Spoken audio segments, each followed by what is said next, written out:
It is 11:45 p.m. I am sitting at my study desk. The entire house is dead silent. The only sound in the room is the relentless rhythm of the wall clock. I look up at it. The second hand is ticking. Tick, tick, tick. Every single movement of the tiny hand feels like a hammer hitting my chest. I look down at my thick textbook. I have a crucial exam the next morning. My hands are shaking slightly as I flip to the index page. I start counting the chapters I have yet to study. One, two, three, four. I reach the bottom of the list. I still have eight massive chapters left to cover. Oh my god. I feel a cold sweat forming on my forehead. My heart is racing, pounding so loudly in my ears that it drowns out the ticking clock. The air in the room suddenly feels incredibly thin. I look back at the wall. It is now 11:50 p.m. I stare blankly at the wall and ask myself a question that tears my soul apart. Where did my entire day go? I woke up at 7 a.m. in the morning. I had a full, uninterrupted 16 hours ahead of me, an ocean of time. But how did I spend it?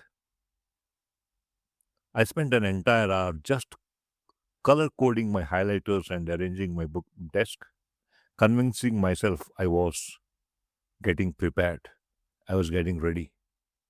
I spent 2 solid hours mindlessly scrolling on my phone, watching videos of other people living their lives while mine was slipping away. I spent another hour,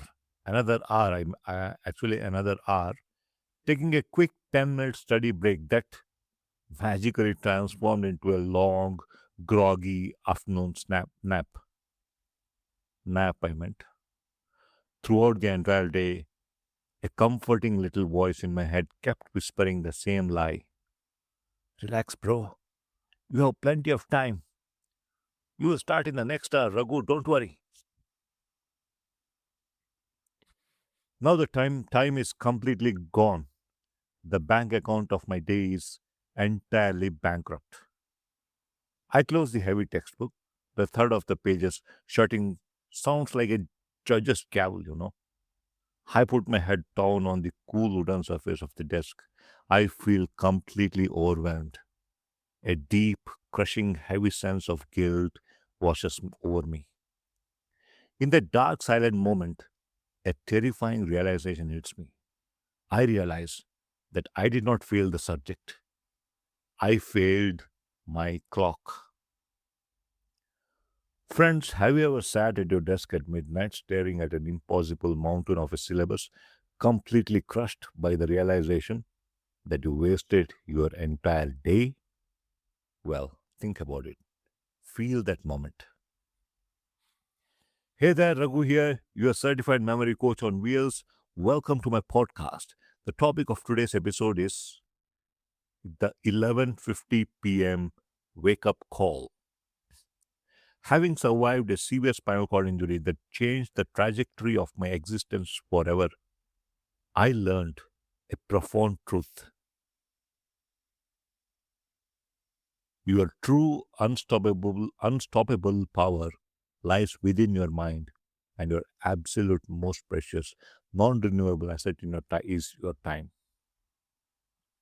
Now I am on a lifelong mission to help students and competitive exam aspirants stop struggling with archaic, archaic, soul-crushing methods of rote learning. Yeah, my goal is to help tap the infinite potential of your brain using proven scientific memory techniques. That night before my exam, I experienced the ultimate suffocating pain of poor time management. I was physically present at my study desk, all day long. My friends thought I was studying, my parents thought I was studying, but my preparation was a complete, unmitigated disaster. Every single week, friends, students join my advanced memory mastery bootcamp carrying their exact same invisible weight.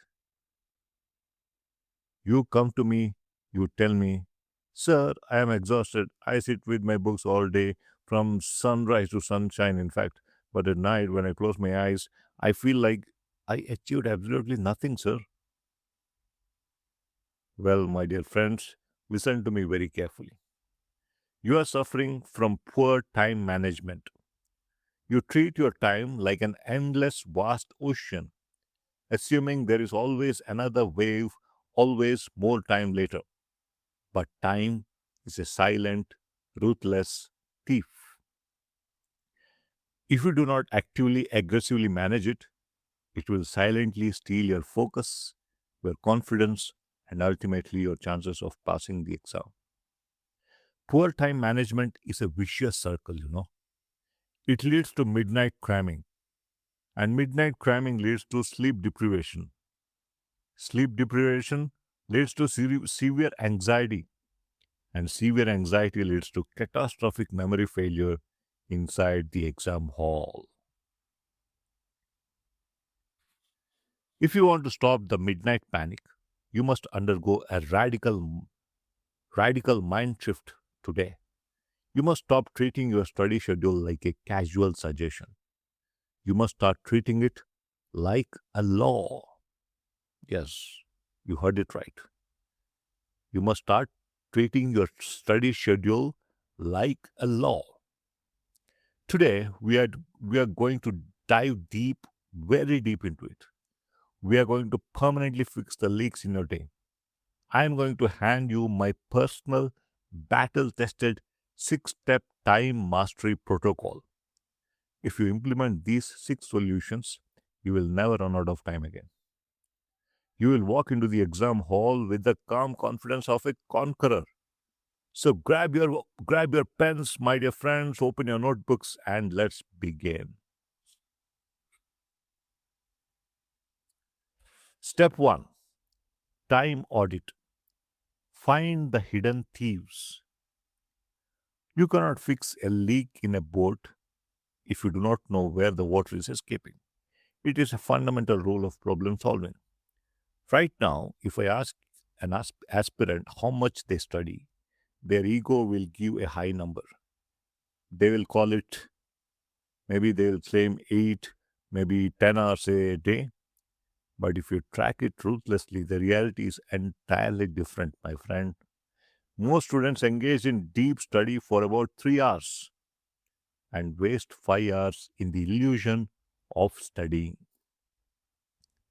Okay, think about a typical NEET aspirant aiming for a top medical college. They might sit at their desk for 12 hours, but how much of that is actual intense problem solving? Okay, let's find out. Often, hours are lost passively watching motivational videos about how to study, convincing themselves this is productive research. More hours are lost rewriting timetables in different colored pens or staring at the wall worrying about cut-off marks. They are bleeding time and they don't even know about it. Think of your time like a corporate bank account. If a business is losing money every month, a smart CEO doesn't just borrow more money, they conduct a financial audit. They track every single rupee to see where the waste is. You must become the CEO of your syllabus. You must conduct a time audit. Here is your assignment for the next 3 days, okay? Keep a blank piece of paper and a pen right next to your textbook. Do not use an app, use physical paper because mobile is your enemy. Every single time your brain shifts tasks, you must write it down with the exact time stamp. Like, let's take an example. 10 a.m. opened Indian polity textbook. 10:15 a.m. picked up phone to reply to a WhatsApp message. 10:45 a.m. went to the kitchen for a snack. 11:10 a.m.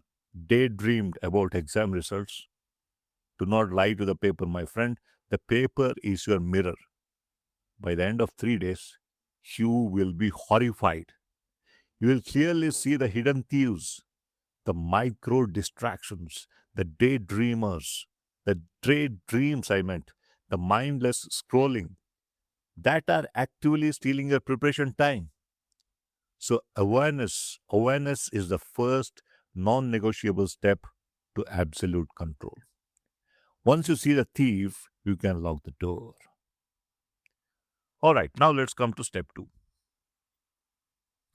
Step 2, design a daily blueprint, not a to-do list. Most students run their entire academic lives on a piece of paper filled with bullet points. You call it a to-do list. Well, I call it a trap.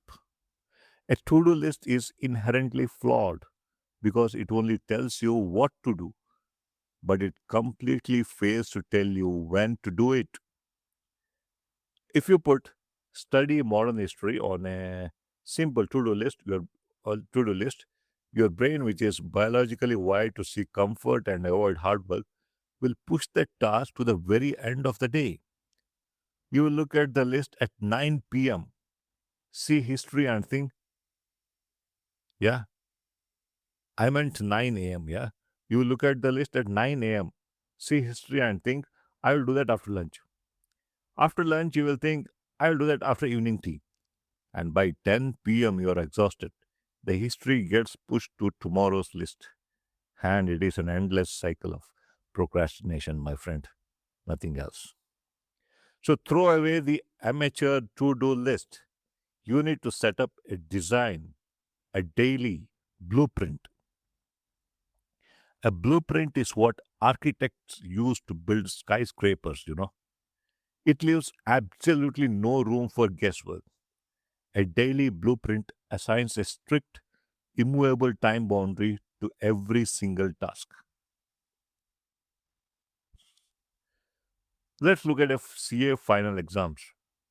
Yeah, arguably one of the most brutal professional exams in the country. A CA student deals with an ocean of syllabus while often managing articleship duties. If a CA aspirant uses a vague to-do list, they are setting themselves up for failure. A successful system requires a blueprint.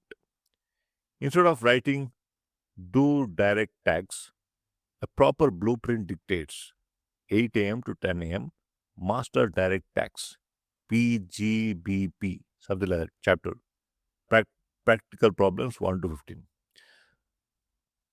So look at that power of that statement. It has a start time, it has an end time, it has a hyper specific target. That is professionalism. When a task lives on a calendar with a specific start and end time, it undergoes a psychological transformation. It changes from a vague, anxiety inducing wish into a concrete professional appointment. You do not miss a doctor's appointment because it is scheduled. You must treat your study sessions with the exact same level of absolute respect. A blueprint removes the burden of decision making. When you wake up, you don't waste energy deciding what to study. You just look at the blueprint and execute the command. Now let's come to step 3. Use time blocks, deep work zones. There is a dangerous myth in the competitive exam community. It is the myth of the marathon study session. You hear stories of toppers studying for 10, 12, or 16 hours straight without moving from their chairs. So, aspirants try to replicate it. They sit down with heavy textbooks, determined not to move for 6 hours. Here is the biological reality. The human brain is not designed to maintain high level, intense focus for 6 straight hours. It is physically impossible. You try to force it, your cognitive battery will drain rapidly, and by noon, you are reading the same sentence over and over again, but your brain is completely numb. You are looking at the words, but absolutely zero comprehension is taking place. You are burning out, my friend. Nothing else. You cannot sprint a marathon. Marathon should be run slowly, steadily, in a disciplined way. You must study in time blocks. You must create what I call deep work zones. Deep work is the ability to focus without any distraction on a cognitively demanding task. To achieve this, you need rigid boundaries. Set a physical timer, yeah, not your phone timer, because your phone is the enemy, but a digital or analog clock for 50 minutes. I meant 50 minutes, not 15, not 1 5. It's 50 minutes. During those 50 minutes, you enter a locked mental fortress. You are entirely disconnected from the outside world. Your phone is physically in another room, yeah, somewhere hidden. Your internet browser has all extra tabs closed. There are no snacks at your desk. There is no talking to anyone. There is just you, the textbook, and pure aggressive laser like focus. You attack the syllabus like your life depends on it. Yes, obviously, your life depends on it. When the timer rings at the 50-minute mark, you must stop. Even if you're in the middle of a paragraph, you stop. You must take a mandatory 10-minute break. But this is not a break to check social media or chat with your friends, okay? You stand up, you walk out of the room, you drink a glass of water if required, you stretch your legs, you let your neurological pathways cool down, just like a high performance engine needs cooling. Then you return and start the next 50-minute block. By working in these intense, high structured, fiercely focused blocks, accompanied by genuine rest, you will accomplish more high quality learning in 3 hours than most unorganized students do in an entire 14-hour day of distracted, low energy reading. Quality of focus will always beat sheer quantity of hours. Let me repeat. Quality of focus will always beat quantity of hours. Now let's come to step 4. Priority first rule. Eat the frog early. Why do we constantly end up at midnight with 8 heavy chapters still left to read? It is not because we didn't sit at the desk. It is because we spent the entire morning doing the easiest, most comfortable, lowest yielding tasks possible. We wake up with a full tank of energy, and instead of tackling the hard stuff, we spend an hour beautifully highlighting notes we already know.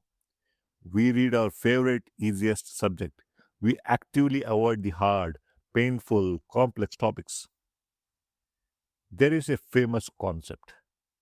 If it's your job to eat a frog, it's best do it first thing in the morning. Well, friends, you need not eat a real frog. Yeah, we don't mean that. What do you mean by the frog? Your frog is a subject you hate the most. It is the chapter that scares you. It is the mock test you are terrified to take because you know your score might be low. Take a typical UPSC aspirant.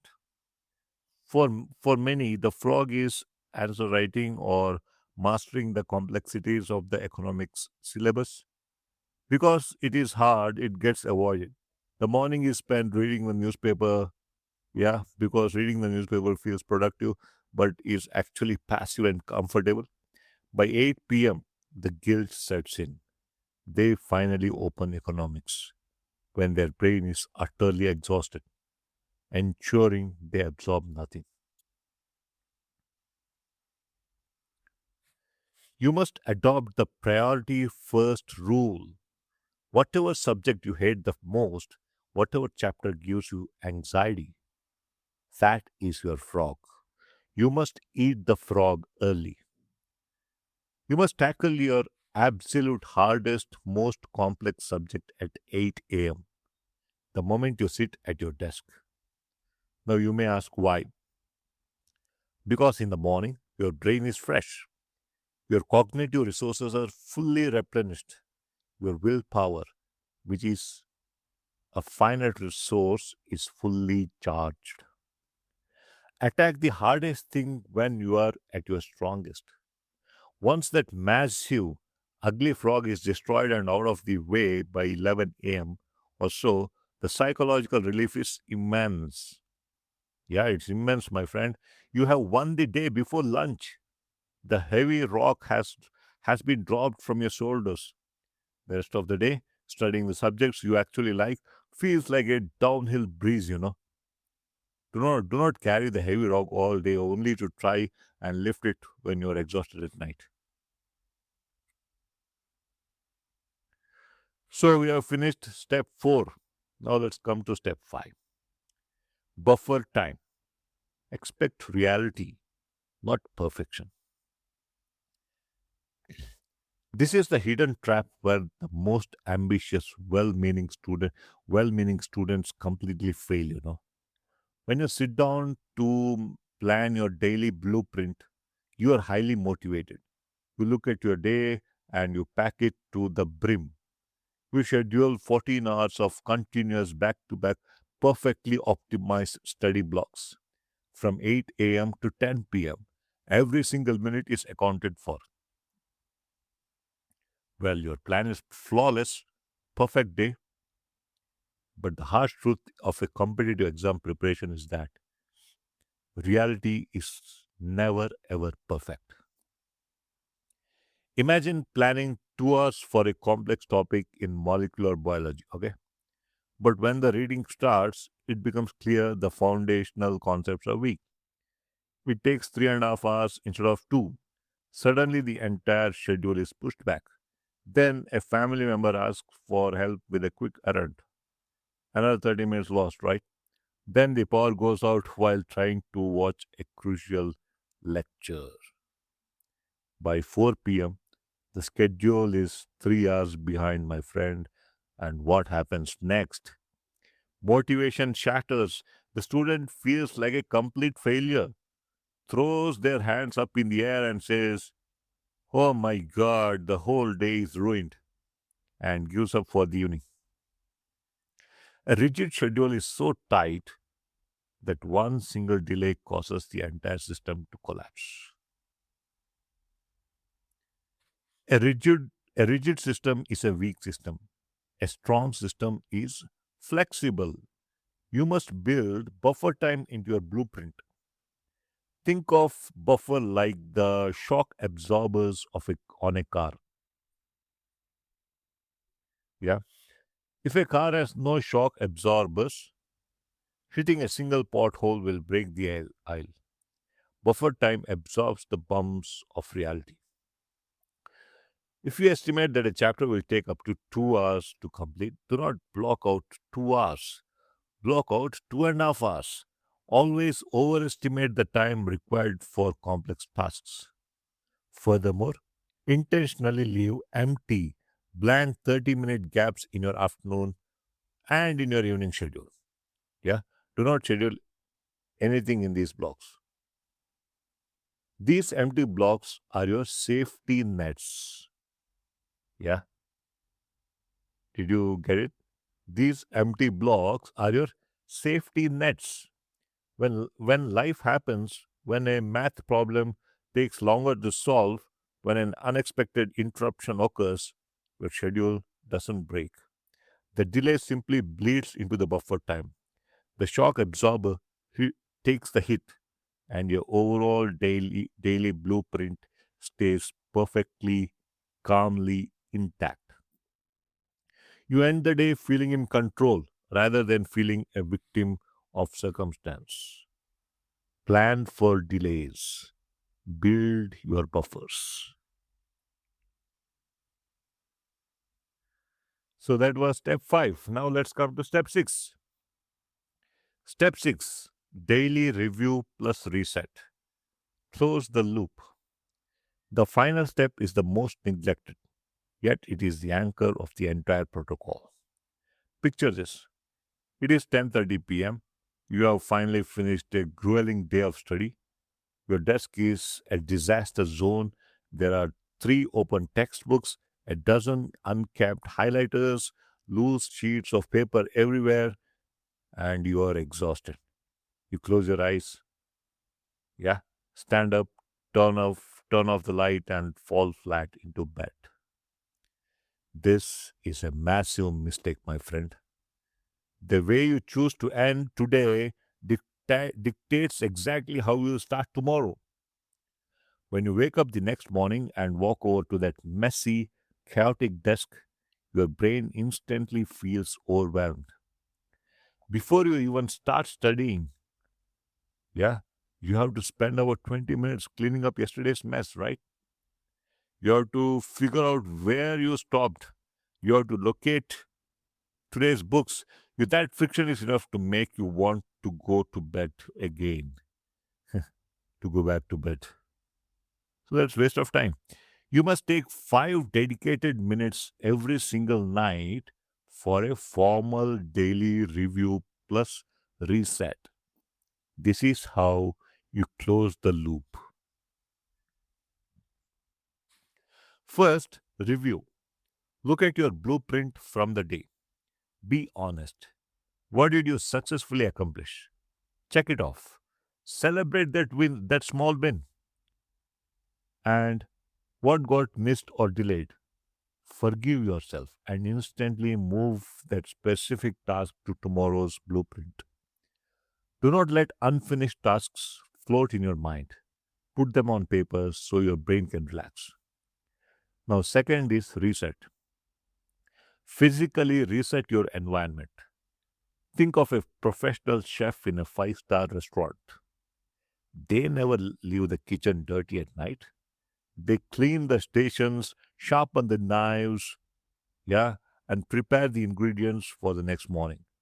This is called putting everything in its place. This is professionalism, my friend. You must do the same. Clear the clutter. Put away the books you no longer need. Throw away the scrap paper. Wipe down the desk. Finally, take tomorrow morning's textbook, the subject you the subject of your very first time block, the frog you are going to eat, and place it perfectly in the dead center of the clean desk. Put your pen right next to it. When you wake up the next morning, the environment is pristine. You do not have to think. You do not have to prepare. You do not have to make any decisions. The mental loop from yesterday is closed. The desk is inviting, and you can instantly drop your first deep work zone with zero friction. Start eating the frog. Well, friends, when I put my head down on the desk at 11:50 p.m., paralyzed by sheer volume of what I hadn't done, I made a promise to myself. I promised that I would never again let time slip away from my fingers. I realized that surviving a physical injury was one thing, but surviving the mental chaos of poor discipline was entirely another. I stopped relying on motivation. I started auditing my days. I threw away my useless to-do lists and created rigid blueprints. I stopped rushing and started executing. Well, I am tired now. That's it from me. This is Raghuram Abad signing off for today, and I will see you up in the next episode. Thank you. Bye bye. Have a good day.